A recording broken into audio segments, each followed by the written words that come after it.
तो यार स्वागत है आपका एक और नए एपिसोड में। स्टार्टिंग में एमसी को देखा जाता है। एमसी बोलता है वो तो बहुत जल्दी भाग गया, क्या उसको टट्टी लगी थी। पीछे से कैन को बोलती है क्या तुम इसे ऐसे ही जाने दोगे, रोकोगे नहीं उसे। वो शायद से अपने लिए मदद मांगने के लिए गया है। अगर तुम उसे नहीं रोकोगे तो तुम्हारे लिए आगे चल के मुसीबत खड़ी होगी। वेंकट बोलता है तुम ज़्यादा मत सोचो, ऐसा भी हो सकता है कि वो मुसाफिर हो, वो बस यहाँ से जा रहा हो। और इसके अलावा हमें मुसीबत से नहीं डरना चाहिए, मुसीबत हमसे डरनी चाहिए। और हर मानवा में मेन प्रोटैगनिस्ट कभी ना कभी मुसीबत में पड़ता है, ये मैं समझ सकता हूँ। और हमारे पास हॉस्टेज भी तो है। और बड़ी अजीब तरीके से उसे देखने लगता है। वो लड़की बोलती है ये ऐसे क्यों देख रहा है मुझे, क्या ये मेरी इज्जत लूटेगा। और अपना उजी बोलता है हम क्या इसके सीनियर ब्रदर को जानते हैं। वो बोलता है मैं सिर्फ मजाक कर रहा हूँ, क्या तुम्हें नहीं पता मेरे मास्टर कौन है। मेरा मास्टर वो है जो कि मार्शल किंग लेवल वाले बंदे को सेकंडों में मार सकते, चुटकियों में, वो भी खड़े खड़े। और चाहे स्पिरिट शॉट सेक्ट हो या दूसरा सेक्ट, जब तक हमारे पास मास्टर रहे हमें कोई नहीं हरा सकता। अपनी क्या बोलते हैं क्या यार, क्या झूठ बोल रहे हो, क्या मार्शल किंग वाले बंदे को ऐसे ही मारना पॉसिबल है सेकंडों में, वो भी खड़े खड़े। इतना भी मत झूठ बोलो। पीछे से ये बोलती है ये झूठ नहीं बोल रहा, मैंने अपने आंखों से देखा है उस मुंह को, बस एक ही उंगली से पूरा घर डिस्ट्रॉय कर दिया, तुम भी देखती तो तुम भी चौंक जाती। वो बोलते है ऐसा ऐसा है क्या, मुझे मालूम नहीं था। फिर ये का फादर बोलता है स्पिरिट शॉट सेक्ट है ना, अगर ये लिंजैंग सेट है तो हमारे लिए थोड़ी बहुत मुसीबत खड़ी होंगी आगे चल के। फिर सीन शिप होता है, हमें लिंजन सिक का सीन देखा जाता है जहाँ पे 4-5 लोग खड़े रहते हैं। वहाँ पे कोई आता है, वो बोलता है मास्टर मास्टर, लेकिन उस पर ही कोई अटैक कर देता है और बोलता है क्या तुमको मैंने बताया नहीं पहले कि मुझको डिस्टर्ब ना करे। हमें बताया जाता है ये लिंजन सिक का सेक मास्टर लू रेन है, जिसका रेलम होता है मास्टर सेंथ एलिमेंट्री लेवल पे। फिर वहाँ पे एक लड़की होती है, वो बोलती है जैसा कि एक्सपेक्टेड था किसी ऐसे बंदे से जो कि मार्शल सेंथ रिलम पे कदम रखा है, उसका तो अभी स्वभाव भी डिफरेंट हो चुका है। और वो बोलता है तुम गुस्सा मत करो, शायद से इमरजेंसी हो इसलिए वो यहाँ पे आया है, पहले उसकी बात तो सुनो। और हमें बताया जाता है यह है शैडो मून टावर के ओनर जिसका नाम है यूमिन, जो कि मार्शल किंग के पिक पर है। फिर वहाँ पे एक आदमी होता है, वो बोलता है हाँ हमारा मैटर उतना अर्जेंट नहीं है मास्टर लू, आप अपना मैटर पहले देख लो। और हमें बताया जाता है यह क्विंशी शेख का मास्टर जिसका नाम होता है गोंग जी किंग, जो कि पिक मार्शल किंग के पिक पर होता है। फिर लिंजिन सेक का मास्टर बोलता है बताओ मुझे क्या हुआ। वो बोलता है कि सीनियर लू वापस आ गए, ब्रदर लू वापस आ गए हैं। फिर वो शैडो मून टावर की ओनर बोलती है कि क्या ये सीनियर ब्रदर लू है, लू रेंजई, जो कि किंग लू जोंग का डिसाइपल है, क्या ऐसा हो सकता है। फिर लिंजिन सेक का मास्टर बोलता है कि रिंजाई ने अपनी जूनियर सिस्टर को माउंटेन पे बहुत समय से ट्रेनिंग करा रहा है, शायद से वो कुछ ना कुछ सीख गया होगा। वो बोलता है कि यहाँ पे 2 सेक के लीडर है। और अपने नौकर को बोलता है कि वहाँ पे जाओ और उसे बुलाओ यहाँ पे और कहना कि मैंने बुलाया है। फिर उसका नौकर बोलता है कि शेख मास्टर अभी वो शायद से यहाँ पे नहीं आ सकता।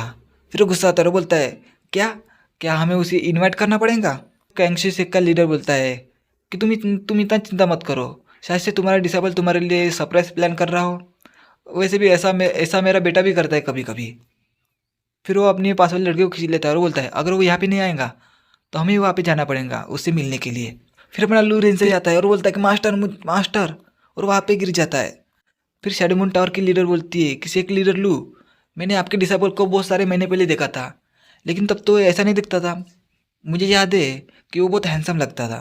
फिर लिंजिन सेक का मास्टर बोलता है आखिरकार तुम्हारे साथ क्या हुआ है और तुम्हारी जूनियर सिस्टर कहाँ पे है। फिर लू रेंजर अपने मास्टर को बताता है कि मैं और मेरी जूनियर सिस्टर यांग टाउन में ट्रैवल कर रहे थे और हमें एक दिन रुकने के लिए कोई इन की ज़रूरत थी और हम एक इन में गए, लेकिन उस इन के मैनेजर ने बिना बताए हम पे अचानक हमला कर दिया, जबकि हम उसके साथ बहुत अच्छे से बात कर रहे थे। ऐसा वो झूठ झूठ बताने लगता है और बोलता है मैं फाइनली एस्केप कर गया, लेकिन उन्होंने हमारी जूनियर सिस्टर को पकड़ लिया। इससे उस सेक्ट मास्टर को बहुत ज़्यादा गुस्सा आता है और एक लड़की बोलते हैं यंग टाउन। फिर हमने एमसी को देखा जाता है, एमसी ई के फादर को बोलता है कि थैंक यू ब्रदर सिया, अगर आपने यहाँ पे किसी को भेजा नहीं रहता तो मैं उन लोगों के साथ डील ही नहीं कर पाता। फिर ये का फादर बोलता है ब्रदर अभी आपको मेरे साथ इतना पोलाइट होने की कोई जरूरत नहीं है, और आपको क्या ये स्टाइल पसंद है, मैं भी आपको अगली बार कुछ भेजूंगा। फिर वो बोलता है कि जो आयरन क्लॉथ सेक्ट है वो सुनने में तो बहुत पावरफुल है, लेकिन वो रिवर और लेक के बीच हुए झगड़े में सीधे सीधे नहीं आ सकता। इसके अलावा जो लिंगजेंग सेक्ट है उसमें जो बहुत ज़्यादा डिसेबल तो नहीं है, लेकिन वो सेक्ट भी अच्छा नहीं है, बहुत बुरे बुरे काम करता है। और वो बोलता है ब्रदर अभी क्या आपको पता है कि 3 मेजर सेक्ट के लोग इंपीरियल कोर्ट में शामिल क्यों होना चाहते हैं। वो बोलता है टैलेंटेड लोगों को रिक्रूट करने के लिए। हाँ ये तो सही है, लेकिन बहुत अच्छे से कहे तो वो अपनी खुद की ताकत बढ़ाना चाहते हैं। और पहले जो डीमन लॉर्ड जीवी था उसने बहुत सारे मार्शल आर्टिस्ट प्रैक्टिशनर को मार दिया था और बहुत सारे सेक्ट को बर्बाद कर दिया था। और जो बचे हुए सेक्ट थे वो वर्म रहने के लिए ग्रुप में ज्वाइन हो जाएंगे या फिर वो मर जाएंगे। या फिर एक दूसरे के साथ जुड़ जाएंगे। मेंकड़ बोलता है एक दूसरे के साथ जुड़ जाएंगे। वो बोलता है हाँ, आप जहाँ भी जाओगे जंगल का कानून वहाँ पे भी रहेगा। और ये लिंगजिंग सेक्ट एक ऐसा सेक्ट है जो दूसरे के साथ एकजुट होकर और दूसरे सेक्ट को अपने में मिलाकर मजबूत हुआ है। फिर एमसी की इनके बाहर का सीन देखा जाता है। सभी लोग को पता चल जाता है कल क्या हुआ। वो लोग बातें करने लगते हैं और बोलते हैं तुम्हें पता है कल क्या हुआ। फिर हमें शैडो मून टावर की ओनर को देखा जाता है। वो बोलते हैं क्या यही है इन। फिर हमें लिंगजिन सेक्ट के लीडर को देखा जाता है। वो बोलता है यह है क्या इन, इतनी छोटी सी इनको बर्बाद करने के लिए मुझे यहाँ पे आना पड़ा। फिर शैडो मून टावर की लीडर बोलती है ये बहुत हार्ड है कहना कि सेक्ट लीडर लोग इतने करीब से भी देख सकते हैं। फिर वो अपने बंदों से बोलता है कि सब लोग सुनो, इस इन में जितने भी लोग होंगे उतने लोग को पूरा टाइट बांध दो। अगर तुम इस इनके लीडर को पकड़ लो तो तुम उसे यहाँ पे लाना। फिर वो लोग निकल जाते हैं। फिर वो लड़की बोलती है ये इन। फिर जो क्वैंगशी सेक्ट का लीडर होता है वो बोलता है आखिर क्या हुआ, तुम क्या सोच रहे हो। वो बोलता है हाँ, इस यंग टाउन में तो तुम्हारा घर है ना, और काम खत्म होने के बाद मैं तुम्हें अपने घर लेके जाऊँगा, तुम्हें करीब से देखूंगा। और वो बोलता है कि मैंने सुना है कि तुम्हारी कोई सिस्टर भी है और वो इतनी ब्यूटीफुल है, इतनी ब्यूटीफुल है कि उसके सामने परी भी फेल हो जाती है। फिर वो बोलते एक मास्टर मैं। फिर वो उसे अपने पास ले लेता है और बोलता है क्या तुम मेरे अगेंस्ट जाना चाहूँगी। और इसी के साथ ये चैप्टर ये भी खत्म होता है। तो आपकी वीडियो कैसा लगा मुझे कमेंट करके जरूर बताना। तो मैं मिलता हूँ नेक्स्ट वीडियो में, तब तक के लिए बाय बाय, टाटा, सायोनारा।